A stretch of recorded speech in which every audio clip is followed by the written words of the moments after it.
वो है हमारा वर्ब। वर्ब एक बहुत ही इम्पॉर्टेंट चैप्टर है, क्योंकि बिना वर्ब का कोई भी वाक्य नहीं होता है। तो वर्ब अपने आप में बहुत इम्पॉर्टेंट है। आज जो कवर करेंगे हम डिफिनीशन ऑफ वर्ब, वर्ब क्या होता है, क्योंकि बिना वर्ब का कोई वाक्य नहीं होता है। और कोई भी यानी कि कोई भी सेंटेंस जब भी हम लिखते हैं तो उसका मुख्यतः 3 पार्ट्स ही होते हैं। एक होते हैं सब्जेक्ट, एक होते हैं वर्ब और एक होते हैं ऑब्जेक्ट।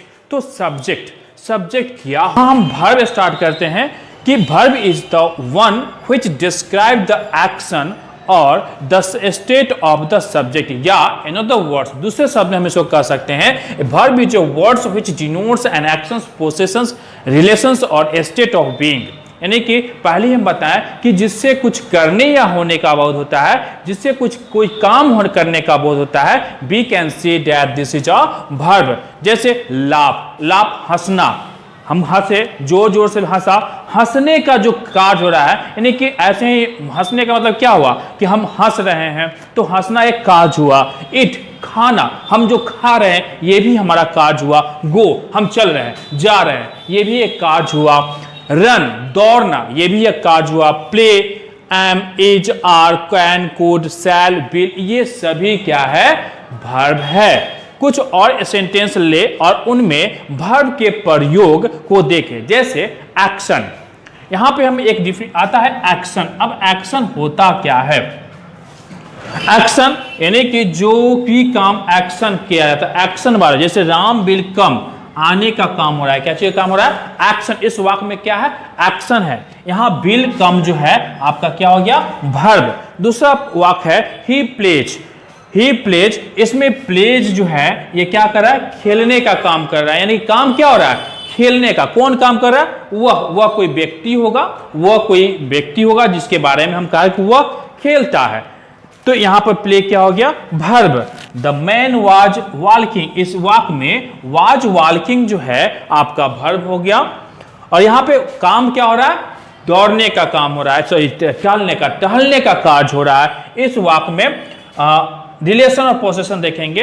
रिलेशन क्या होता है और पोसेशन क्या होता है? रिलेशन मतलब कि जो संबंध हो, या पोसेशन जो कि अधिकार जताने का बोध हो। अधिकार मतलब कि अगर हम कहें कि यह मेरी कलम है, इस पर मेरा अधिकार है। आपने ये प्रोनाउन में पढ़े होंगे कि पर्सनल प्रोनाउन, पोसेसिव प्रोनाउन। दूसरा ऐसा क्या होता है? पोसेसिव प्रोनाउन आपने पढ़ा हो, जिससे अधिकार, दिस पेन इज माइन, यहां पर अधिकार। तो यहां पर भी आई हैव अ कार, इसमें हैव तो आपका क्या है? वर्ब है। और यहां पर अधिकार जता रहा है कि इसमें एक्शन वर्ड तो नहीं है, बट हैव, हैज और हैड यहां पर वर्ब है।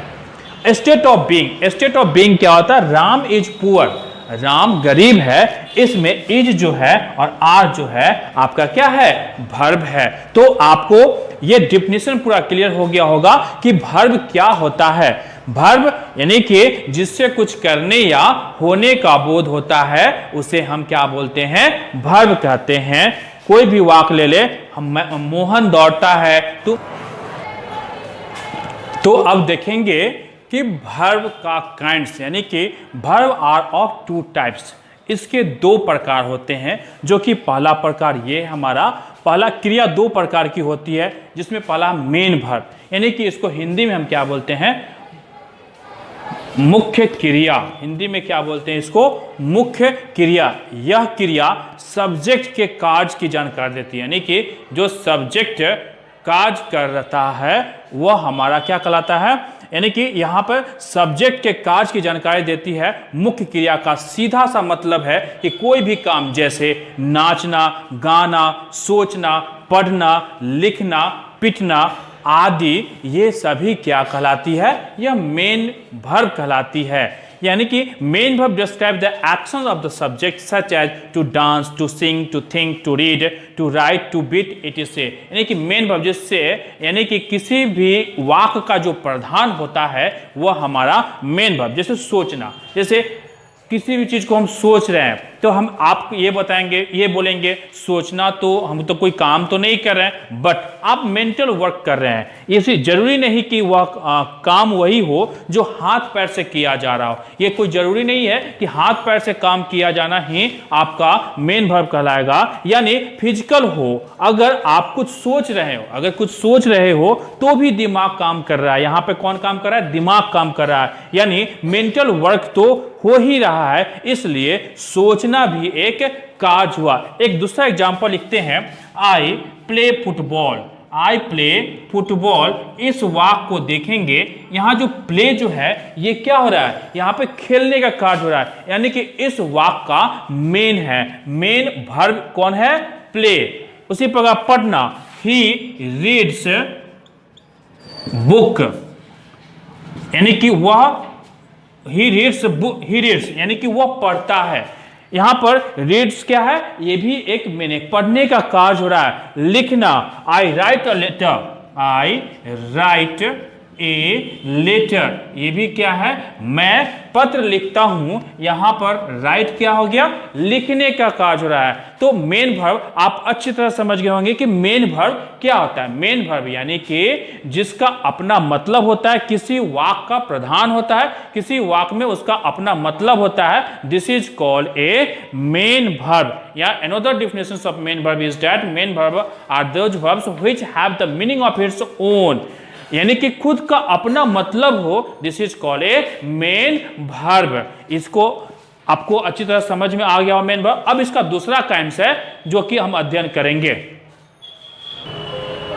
दूसरा काइंड है इसका, पहले तो मेन वर्ब आपने कंप्लीट हो गया, दूसरा वर्ब क्या है? हेल्पिंग वर्ब और एक्जुलरी वर्ब, यानी कि इसको हिंदी में बोलते हैं सहायक क्रिया, यानी कि वह क्रिया सब्जेक्ट की अवस्था के बारे में बताती है, यानी कि वह ऐसा क्रिया, ऐसा वर्ब जो सब्जेक्ट की अवस्था को बताती है, सब्जेक्ट के अनुसार वह समय काल, यानी कि वर्तमान, भूत व भविष्य, जो कि हम वर्तमान काल, भविष्य काल, भूत का क्या? वर्तमान का मतलब जो कार्य अभी हो रहा है, भूतकाल यानी कि जो बीत चुका है, और भविष्य काल जो अभी होने वाला है, अभी आया नहीं है, तो इसका प्रयोग हम वहां पे करते हैं। इससे हमें वर्तमान, भूत और भविष्य की अवस्था को पता चलता है कि कौन सा काम कब हो रहा है, के अनुसार इसका प्रयोग किया जाता है। इसका डिफिनेशन हम बोलेंगे, a helping verb is one which helps the main verb to form a tense, voice and mood,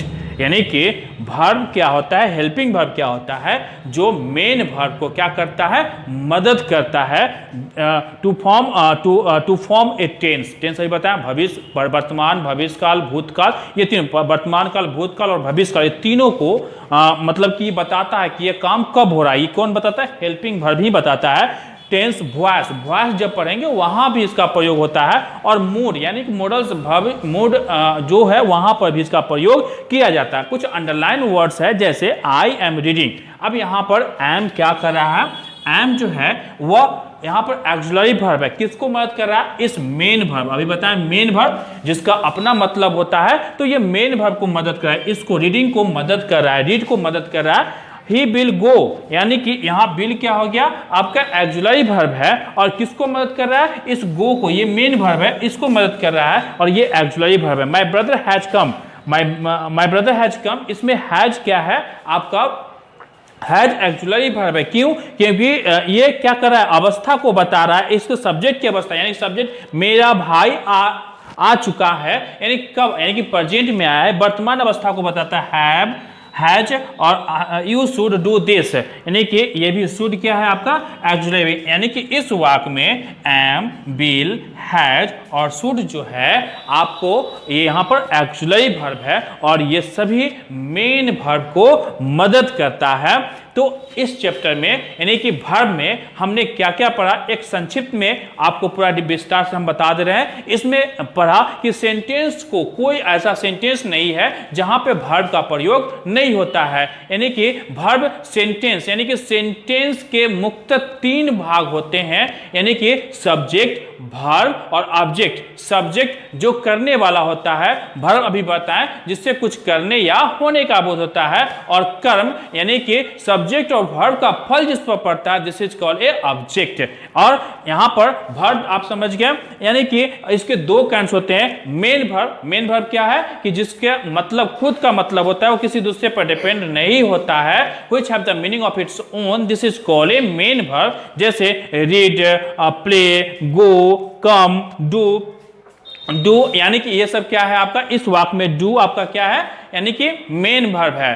क्यों? क्योंकि यहां पर आपका इसका अपना मतलब निकल रहा है, इसलिए यह क्या कहलाता है, मेन वर्ब। और हेल्पिंग वर्ब क्या कहलाता है, यानी कि वैसा वर्ब जो मेन वर्ब को क्या करता है, मदद करता है। यहां पर एम, विल, हैज, शुड, यहां पर क्या है आपका एक्चुअली वर्ब है। और नोट, नोट में हम देखेंगे कि अगर किसी वाक्य में अगर सिंगल वर्ब हो, तो किसी वाक्य में सिंगल वर्ब हो, नोट यानी कि किसी वाक्य में सिंगल अगर वर्ब होगा तो वह क्या, इसमें उसमें is, am, are was single. जैसे सिंगल वर्ब क्या, जैसे आई एम हैप्पी, तो यहां पर ये जो एम है सिंगल वर्ब है, तो यहां पर ये मेन वर्ब की तरह काम कर रहा है। दूसरा नोट्स में है कि अगर किसी वाक्य में दो वर्ब होगा या दो से अधिक वर्ब होगा, तो अंत वाला जो वर्ब होते हैं वो हमारा मेन वर्ब कहलाते हैं।